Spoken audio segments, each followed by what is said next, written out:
What's going on, Pixel Nation? My name is BillyTheKid, and this is my first official upload to Pixel Enemy Revive. So first off, I want to say thank you to Pixel Enemy Revive for accepting this video, and I want to thank you, the viewers, for watching.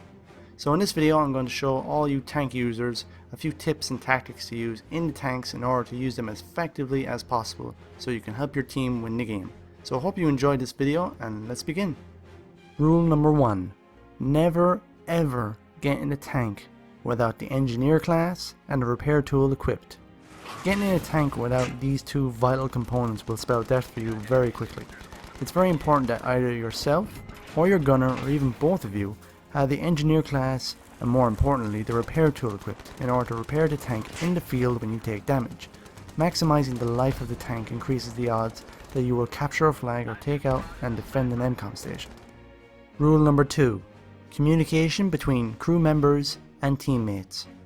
It's vital that you are communicating everything, from enemy tank positions to enemy infantry hiding in buildings, to not only the other crew members in the tank, but also to friendly infantry nearby.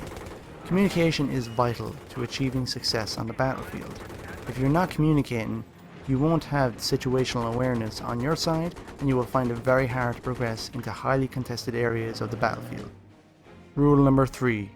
Mutual cooperation with infantry support.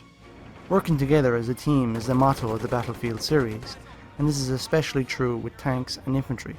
Without tanks and infantry working together, problems will arise. There are many real-life cases where the armour and infantry who didn't work as a team, they will be quickly defeated by a more clever enemy, especially when it comes to urban areas like towns and cities. Tanks and infantry work best by taking advantage of each other's strengths and combining them to minimize the weaknesses. Rule number 4.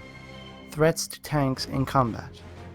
There are many weapons that can destroy tanks in Battlefield 3, and so understanding as many as possible their strengths and weaknesses is vital to staying alive in the tanks. The biggest threat to a tank is, of course, an enemy tank. Tank versus tank engagements usually last only 10, maybe even 15 seconds at best. When you are seeing an enemy tank nearby, it is important to spot for other tanks and aircraft to attack it from multiple directions.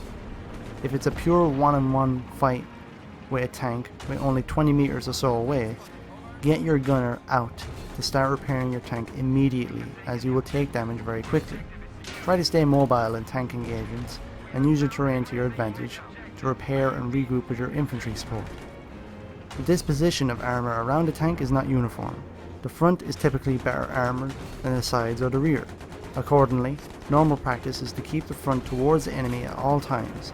The tank retreats by reversing instead of turning around, thus exposing its weakest part, the rear, to attack.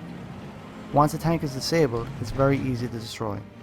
Driving backwards away from an enemy is even safer than driving forwards towards them, since driving forwards over a bump can throw the front of the tank up in the air, exposing the thin armour of the underside, and taking the gun off the target due to its limited angle of depression.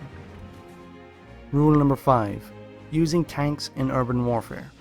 Tanks can be decisive in city fighting, with the ability to demolish walls and fire medium and heavy machine guns in several directions simultaneously. However, tanks are especially vulnerable in urban combat. It's much easier for enemy infantry to sneak up behind a tank or fire at its sides where it's most vulnerable. In addition, firing down from multi-story buildings allows shots at the soft upper turret armour, and even basic weapons like hand grenades, if aimed at the back of the tank, can disable it if it's taken previous damage. Because of these limitations, tanks are very difficult to use in city battles, where enemy anti-tank troops in tall buildings can fire at the tanks who cannot return fire with the main cannon's limited depression. As previously stated, if you're going into a highly contested flag, bring your infantry support along with you for added protection. Rule number 6. Choosing the right equipment. Depending on the tactical situation at hand, you may choose a different loadout for your tank. Are there a lot of enemy vehicles? Then choose the guided shell. If there's a lot of enemy infantry, choose a coax light machine gun or a canister shell to do the job. Equip the proximity sensor to locate hiding enemy infantry in buildings or woods, and then send your infantry support to clear them out before moving forward. Choosing the right loadout will be the difference between helping your teammates take an objective or being destroyed by the enemy in a short amount of time. Rule number 7. Airborne threats to tanks. Tanks and other armoured vehicles are vulnerable to attack from the air for several reasons. One is that they are easily detectable. They show up on air radar and jets and attack helicopters. A moving tank also produces a lot of heat, noise and dust. The heat makes seeing them on a thermal camera much more easy, and the dust it makes is a good visual clue during the day. The other major reason is that armoured vehicles in Battlefield 3 have thinner armour on the roof of the turret, so an anti-tank guided missile from an attack helicopter or a ground attack jet hitting them from the top can disable them in one hit if the tank has been laser designated and the tank does not have smoke launchers.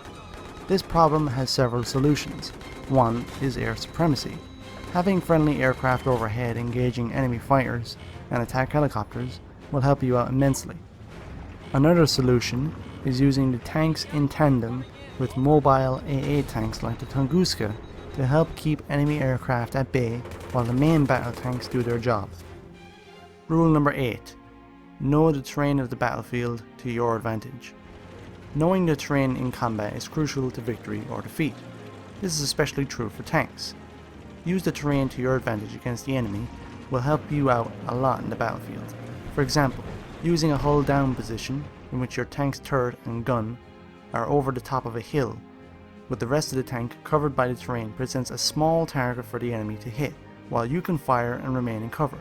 Flushing enemy tanks out of cover can be difficult, and may require infantry support to get a tank to break cover, allowing you a shot on them. Rule number 9. Knowing when to retreat and when to attack. An important rule for tankers to learn is when you realize you're outmatched by the enemy, then you know you have to retreat. Remember, if you have to retreat, do so by reversing the tank. Don't turn the tank around and expose its weakest part, the engine block, or you won't survive 5 seconds. Judging a situation correctly is vital to success in using tanks correctly. Charging straight into the heat of the action will do you no good. It'll get you killed over and over again. Rule number 10. Work together as a team. Working together and practicing tactics with fellow tankers is vital to achieving success on the battlefield. Forming a good crew with a gunner and a CITV operator is the most important aspect of tank warfare. You can put a good crew that works well together against a bad crew that doesn't know what it's doing, and a good crew will always be victorious. Crew training and experience will help you out against all your enemies if you keep your wits about you. Well guys, that wraps up the video. I hope you enjoyed it, and if you did, please leave a like and your feedback on what you thought of the video. I wish to once again thank Pixel Enemy Revive, and of course you, the viewers, for watching. If you wish to see more of my Battlefield content, be sure to check out my channel.